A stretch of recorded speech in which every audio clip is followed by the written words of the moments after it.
I pretty much only shoot C-Log2 Cinema Gamut, but a few YouTube comments recently caught my attention. If you're new here, my name's Eric. I'm a freelancer based out of Boston, and I love my C70.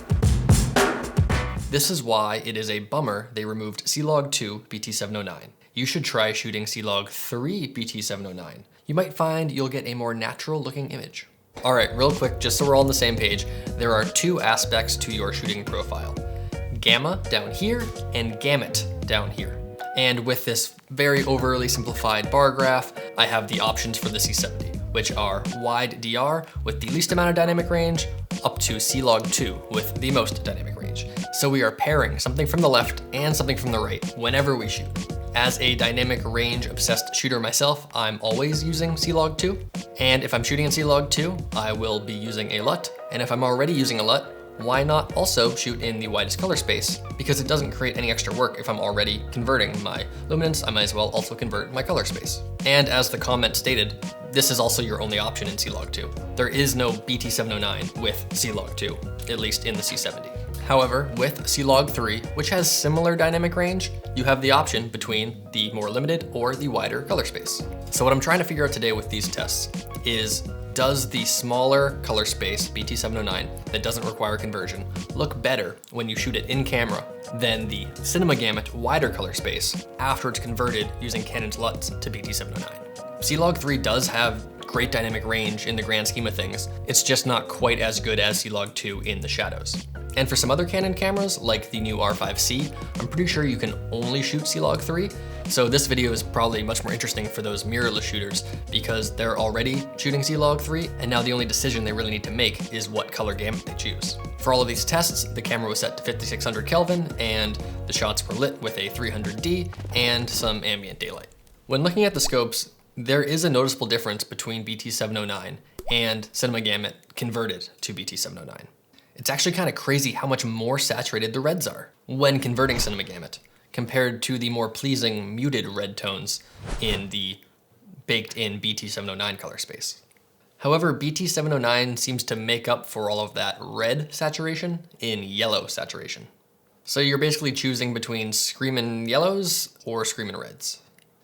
There are slight variations in other places like cyan, but to me, the noticeable ones seem to be red and yellow.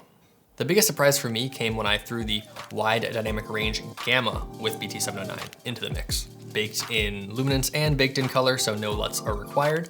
And the colors on this one are nearly identical to C-Log2 Cinema Gamut after it's converted with the Canon utility LUT. Wouldn't you expect baked in colors to look identical, even though the Gamma is different? I certainly did. So that means the only possible combination of settings on this camera that will lead to not screaming reds is in fact C-Log3 BT709. If anyone can logically explain to me why that is, please let me know in the comments. With that said, all of this commentary is basically focusing on the color chart. The only difference I can see in the subject is C-Log3 BT709 appearing a tad less saturated because of that red channel being less saturated. But as far as the color science overall, it's nearly identical to me. One thing I have to mention, which does impact the results of these tests, is that the color matrix was set to neutral for all of them. Neutral is what Canon bases their RAW profile off of. So if you're matching with a C200 or a C300 Mark III, neutral is what you should be set to. The other two are video and production camera. Video is essentially a less saturated version of neutral, and production camera is slightly more magenta. The differences are pretty much all within the saturation levels of a specific color channel. And that is super easy to tweak if you want to. For instance, if the saturated reds are not flattering on a subject with a blemish, you can very simply go into the hue versus sat, pick that color, and then drop the saturation. And personally, I do that type of thing all the time. What would be more difficult would be if certain colors have a bias towards another color. If hues were kind of shifting around the vector scope, not just going up and down in saturation, that would lead to major issues when color correcting or especially when matching cameras. And I don't really see much of that happening here.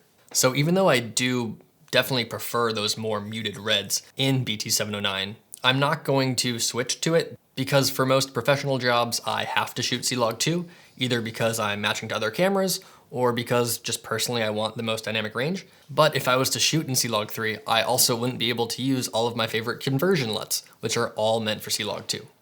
I would be remiss not to mention that if you are using high quality paid LUTs, like from Buttery or Tyler Stallman, for example, then your C-Log2 Cinema Gamut conversions will look much different than my Canon conversions I'm using in this video to compare to the BT709 Big Din color.